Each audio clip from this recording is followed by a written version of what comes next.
Anthony Flew, que foi um filósofo de Oxford e ateu militante durante quase toda a sua vida, definiu o milagre como alguma coisa que jamais teria acontecido caso a natureza como é fosse deixada por si só. Ou seja, seria algo que acontece raramente sob intervenção sobrenatural. Vimos em vídeos passados da série Século de Cristo que a existência histórica de Jesus é inquestionável e que os evangelhos são uma produção literária de testemunhas oculares de Jesus. Vimos também que os registros históricos, tanto dos opositores quanto dos apoiadores de Jesus, reconhecem que ele fazia obras extraordinárias, que os críticos da época acusaram de feitiçaria e os cristãos chamaram de milagres. Entretanto, para descrentes e historiadores, o conteúdo sobrenatural dos evangelhos e mesmo do restante da Bíblia é frequentemente rejeitado como realidade histórica.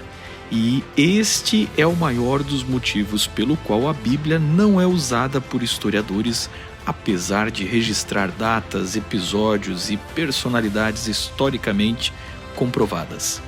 Neste vídeo, faremos uma análise sobre a viabilidade dos milagres, seu objetivo e documentação. Por favor, revisite antes a série Deus aqui do canal e entenda o argumento cosmológico, o argumento do design, das leis da natureza, o argumento moral e o vídeo sobre os atributos de Deus, que definem o que ele é e o que não é Deus. Sem estes conhecimentos prévios, provavelmente você entenderá apenas parcialmente a argumentação deste vídeo. C.S. Lewis, outro filósofo de Oxford, que também abandonou o ateísmo para abraçar um cristianismo fervoroso, costumava dizer que se Deus existe, milagres são possíveis. Como o tema do vídeo a seguir é sobre os milagres, não podemos gastar tempo debatendo a existência de Deus, algo que já foi feito na série Deus aqui do canal. Você está no canal Observatório 7, um canal dedicado ao diálogo entre teologia, história, arqueologia, antropologia, filosofia, ciência e arte. Consulte nossa bibliografia, lembrando que este vídeo está repleto de generalizações e simplificações. As imagens a seguir foram pesquisadas aleatoriamente e são meramente ilustrativas, usadas fora de seu contexto original. Se gostar, curta e se inscreva para acompanhar o resto da série.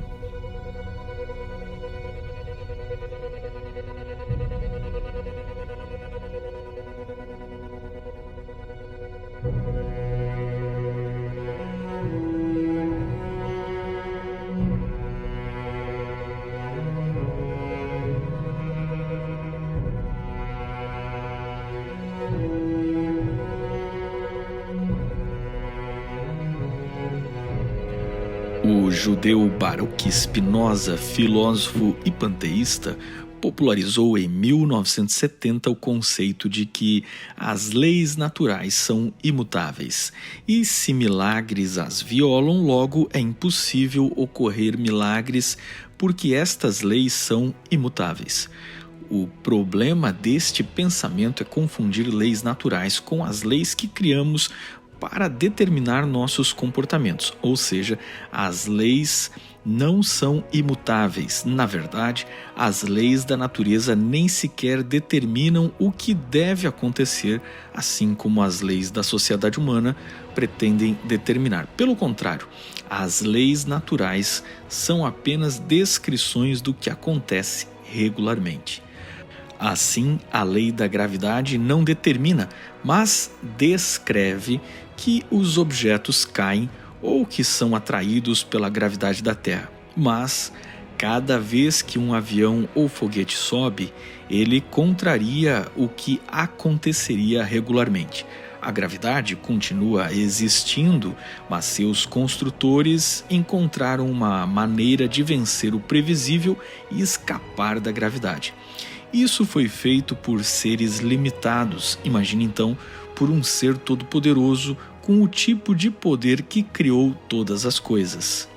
Assim, o Criador abriu o mar, caminhou sobre as águas e ordenou que a tempestade parasse, porque as leis da natureza o servem e não o contrário. E tais leis não determinam, apenas descrevem o que acontece frequentemente. Assim como o homem usa sua inteligência para vencer as forças naturais, Deus é muito mais capaz de fazê-lo com seu poder e sabedoria superior, escapando à regularidade da natureza. Como comportamentos previsíveis da natureza podem ser ultrapassados, somos levados a analisar o segundo argumento que tem a ver com a regularidade, tornar impossível a irregularidade. Trata-se do argumento do filósofo inglês de 1776, David Hume, que dizia que se a lei natural é a descrição de uma ocorrência regular e o milagre é a descrição de uma ocorrência rara, a evidência em prol do regular é sempre superior e os homens sábios baseiam suas conclusões em evidências regulares. Portanto, não é sábio crer em milagres. O problema do argumento de Hume é que a evidência em favor do regular contraposto ao raro nem sempre representa que o raro é impossível. Por exemplo, a origem do universo é um evento raro que ocorreu uma única vez, mas não foi impossível ocorrer. A origem da vida é um evento raríssimo que não vimos ser repetido de forma independente, tendo ocorrido uma única vez na história do nosso planeta. A própria história humana, que popularmente dizemos se repetir, está cheia de acontecimentos irregulares e extraordinários. De modo que coisas raras dificilmente ocorrem, mas ocorrem. C.S. Lewis respondia que a tese contra milagres de Hume era um argumento em círculos porque só podemos dizer que a experiência é uniforme contra os milagres se soubermos que todos eles são falsos, e só podemos saber que todos os milagres são falsos se toda a experiência contra eles for uniforme. Hume errou por confundir probabilidade com evidência.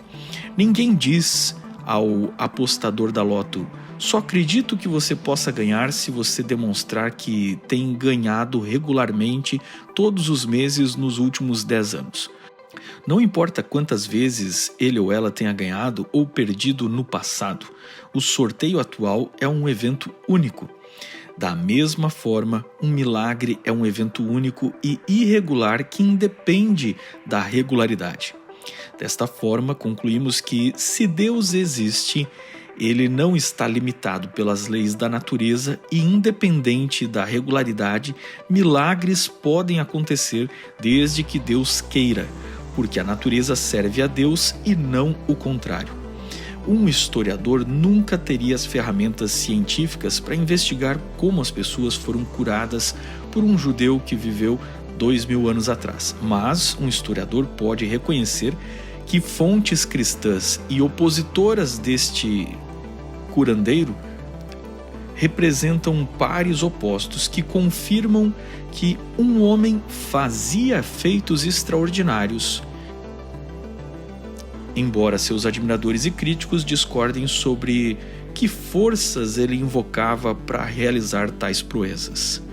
Assim, o milagre não é necessariamente inexplicável, mas o fato é que não conseguimos explicá-lo porque está além de nossa capacidade. A ressurreição de um homem não é natural. Sem dúvida é sobrenatural, o que é incompreensível e não necessariamente impossível ou inexplicável. Então, o que Deus quer com os milagres e por que os faz algumas vezes e outras não? A maioria dos céticos gosta de argumentar que, se Deus existe, seria muito mais fácil aparecer no céu fazendo um milagre e tudo estaria provado.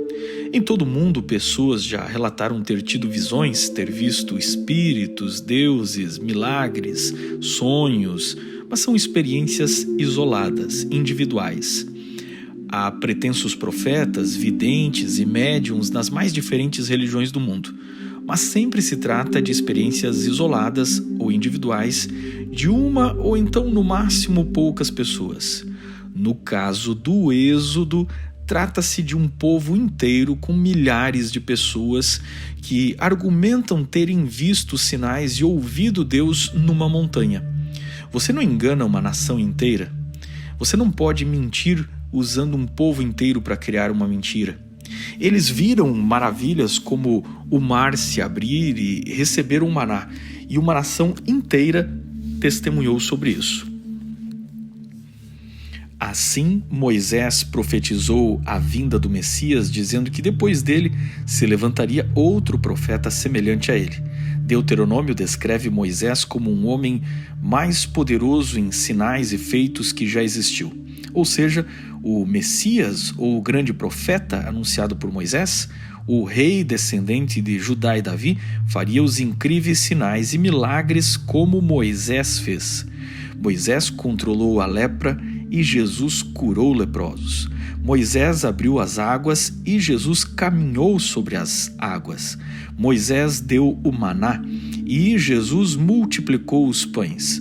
Curiosamente, os milagres não são constantes ao longo da história bíblica, pelo contrário, eles aparecem nos dias do Êxodo com intensidade e reaparecem rapidamente quando no tempo de Elias e Eliseu a religião monoteísta estava na iminência de desaparecer, e reapareceram nos dias de Jesus com as mesmas características.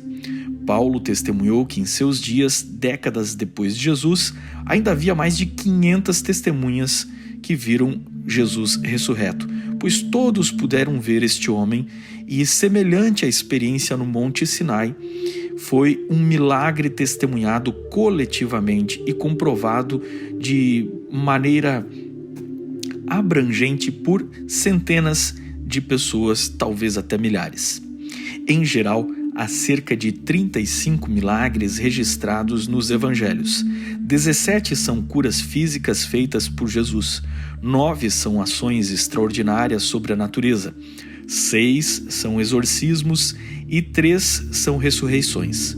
Mas, curiosamente, o termo milagre não existe nos evangelhos, pois a palavra milagre é latina e quer dizer algo espetacular.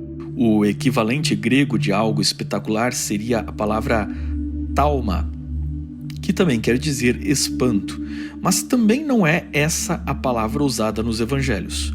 O evangelho descreve as obras sobrenaturais de Jesus como teras, que significa maravilhas, ou dinamis, que significa poder. A diferença é que estas duas não mostram a reação emocional diante do feito de Cristo, mas como o feito de Cristo transformou aquelas pessoas. Da mesma forma que os milagres de Moisés e Elias estavam atrelados a uma mensagem, os milagres de Jesus eram veículos de uma mensagem. Eles visavam transformar o indivíduo. Jesus pedia que o curado fizesse os exames e fosse aprovado como pelas autoridades, mas além disso, decretava o perdão dos pecados junto com a cura, pondo-se no lugar do próprio Deus, o que gerava as grandes tensões com os mestres daquela época que consideravam este ato como blasfêmia. De fato, João capítulo 21, verso 25, insiste que eles não conseguiram registrar tudo o que Jesus fez e deve ter feito muitos outros milagres além daqueles escolhidos para o registro evangélico.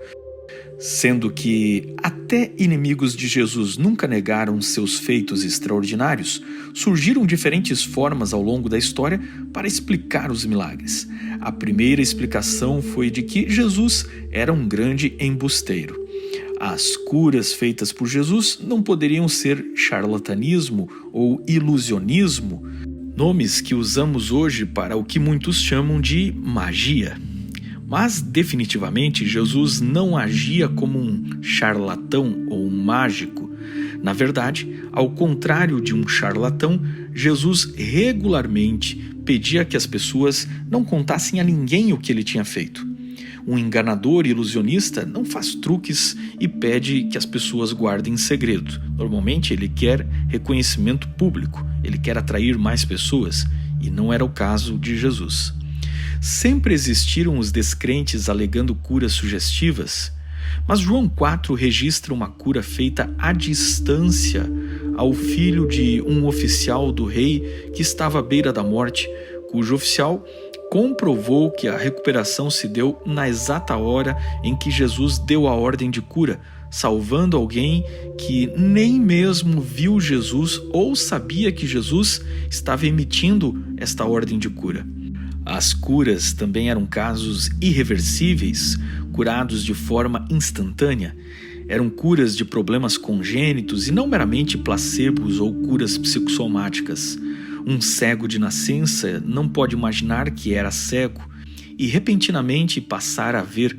Os leprosos eram curados de forma imediata e não progressivamente. A condição destas pessoas era pública e um leproso só podia retornar mediante minucioso exame. Esse tipo de cura não podia ser falsificado porque era fiscalizado por pessoas que nem sequer aprovavam Jesus como um mestre.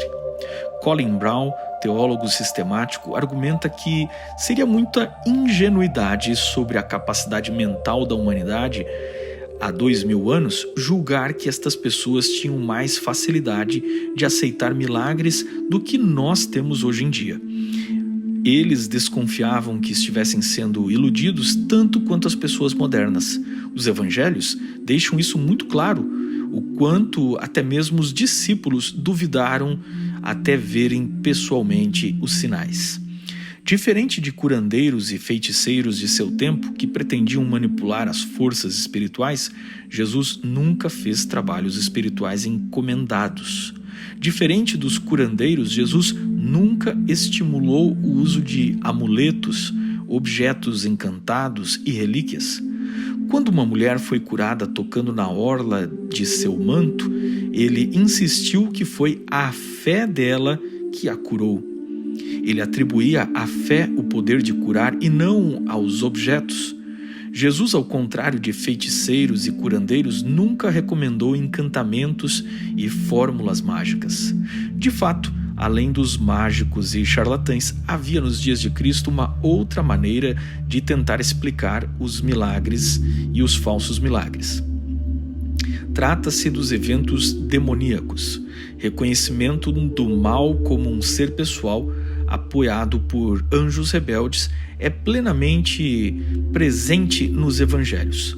Note que quando Jesus define a autoridade dos seus apóstolos, que ele envia após ele, lhes dá poderes para sinais e para expulsar demônios.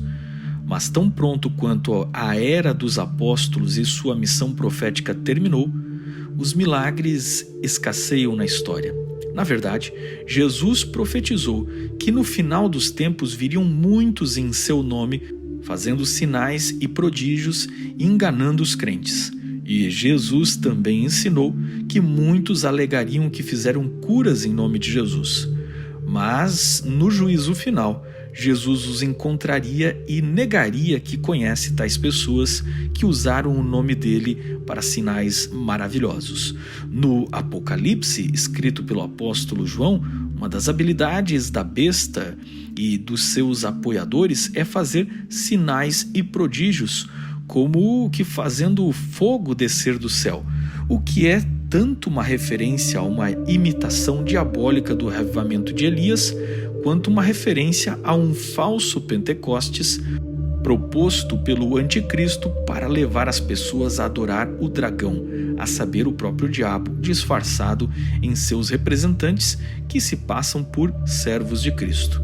A Bíblia alerta para enganadores que fariam milagres em nome de Jesus. Abre aspas. E ele lhes respondeu: Vede, ninguém vos engane, porque virão muitos em meu nome dizendo, eu sou o Cristo, e enganarão a muitos. Fecha aspas, Mateus 24, verso 4 a 5. E alertou sobre curandeiros de poderes que não representam o Deus Criador. Abre aspas. Quando vos disserem, consultai os necromantes e os adivinhos que chiureiam, murmuram, acaso não consultará o povo ao seu Deus? A favor dos vivos se consultarão os mortos, à lei e ao testemunho. Se eles não falarem desta maneira, jamais verão a alva. Fecha aspas, Isaías 8, 19 a 20. Eu não tenho uma resposta sobre o sobrenatural em todas as demais religiões do mundo. Podem existir, segundo a teologia do Novo Testamento, operações de demônios que enganam as pessoas, seduzindo com falsas curas. Pode haver curas sugestivas para problemas psicossomáticos, pode haver hipnose e uma série de outros fenômenos estranhos que justificam os milagres populares que acontecem e são alardeados por aí. Acredito que manifestações espirituais verdadeiras, vindas da parte de Deus, também acontecem em muitos lugares e até em muitas religiões diferentes, mas, francamente, não tenho condições de julgar a natureza de cada uma delas e acho que ninguém deveria estabelecer um padrão. O Deus da Bíblia sempre foi específico, não genérico, mas nunca exclusivista. Também precisamos olhar tudo isso da perspectiva do adorador e do curado, e não apenas da perspectiva do curandeiro. O famoso filme Fé Demais Não Cheira Bem, de Steve Martin, mostra o protagonista como um pastor charlatão que vive de explorar o povo, indo de cidade em cidade, fazendo um show de milagres forjados que se aproveita da fé sincera das pessoas. Mas ele é surpreendido ao presenciar um milagre real que bagunça sua mentalidade de estelionatário. Eis um ponto para você que me ouve. Deixe de ser arrogante e achar-se mais inteligente do que tais pessoas que muitas vezes têm uma fé sincera. Pare de chamar os que buscam a Deus de tolos. Você que debocha da fé das pessoas que têm uma fé sincera, mas às vezes até são enganados por estelionatários, não é mais esperto do que eles. Você já foi enganado muitas vezes por anúncios de comerciais, por políticos, por ideologias, por teorias e até por pessoas próximas a você. Você já caiu em golpes e provavelmente julga todas as religiões por estas experiências que você teve. Mas fechar-se para toda experiência espiritual só porque existem por aí estes enganadores, aos quais o próprio Cristo profetizou e alertou que surgiriam, é como decidir que, já que pessoas vendem carros enganosos que vão quebrar, então é melhor andar a pé e nunca ter um carro. Isso simplesmente não faz sentido. Na verdade, uma fé que exige a cura para relacionar-se com Deus também é, por outro lado, uma falta de fé, porque é apenas barganha e nunca foi fé verdadeira. O diabo exigiu de Jesus no deserto milagres e Jesus resistiu ao tentador para não se diminuir sob as exigências dele. Agora, os céticos exigem o mesmo tipo de provas e milagres que possam ser testados pela ciência e Jesus continua resistindo à nossa arrogância da mesma forma que resistiu a Satanás lá no deserto. Enquanto isso, gente que se preocupa muito menos com estas questões filosóficas continua alcançando graças e até milagres, como nos tempos bíblicos, quando Deus não se limitou a curar somente judeus, mas curou, por exemplo, Naamã, o oficial militar de um povo inimigo dos israelitas e que desprezava o povo monoteísta. A Bíblia mostra como Jesus ajudou fenícios, romanos e outros que nem sequer tinham os mesmos conceitos religiosos dos judeus, mas Jesus disse que a fé deles era admirável. Será que o mesmo Deus ainda cura pessoas mundo afora de outras religiões não cristãs e não judaicas? Será que Jesus ouve a oração até de um idólatra sincero? Creio que não existe uma resposta padrão para tudo o que ocorre no mundo espiritual e religioso. Para mim, as palavras de Jesus explicam muita coisa. Vai, a tua fé te salvou. Marcos 10, 52. Um último detalhe que deixo para reflexão é a seguinte provocação. Creio que Deus ainda faz milagres, mas uma vez que Deus nos criou com leis naturais que descrevem o procedimento da nossa saúde, o quanto estamos comprometidos a cuidar desta saúde. 2000 anos atrás, os homens não tinham a medicina atual, mas hoje, nosso conhecimento preventivo já parece suficiente para eliminar muitas das nossas doenças apenas corrigindo nossos hábitos. Estamos realmente dispostos a corrigir os nossos hábitos de saúde ou prontos a destruir o nosso corpo até não restar nada dele, a não ser implorar por um milagre que corrija todo o dano que nós mesmos causamos jogando nossa saúde no lixo? Afinal, Jesus não eliminou as doenças de uma vez por todas, nem sequer curou todas as pessoas que existiam. Philip Yancey, jornalista e escritor, diz, abre aspas, era da natureza de Jesus neutralizar os efeitos do mundo caído, fecha aspas. Estando aqui para a sua missão, não tinha como ficar indiferente ao sofrimento em sua presença. Jesus fez milagres para demonstrar de forma visível que sua mensagem redentiva apontava para realidades espirituais que não eram fantasmagóricas, sobre uma vida eterna num estado desencarnado. Jesus curou a carne, mostrando que o corpo é importante, apontando para uma ressurreição no corpo, onde corpos serão transformados no dia final e serão reais e perfeitos, como Deus os criou no Éden. Cada milagre restaurador é uma prova de que o estado edênico era real e não uma mitologia, e que a redenção escatológica, no final, além de uma promessa, é real e não um simbolismo.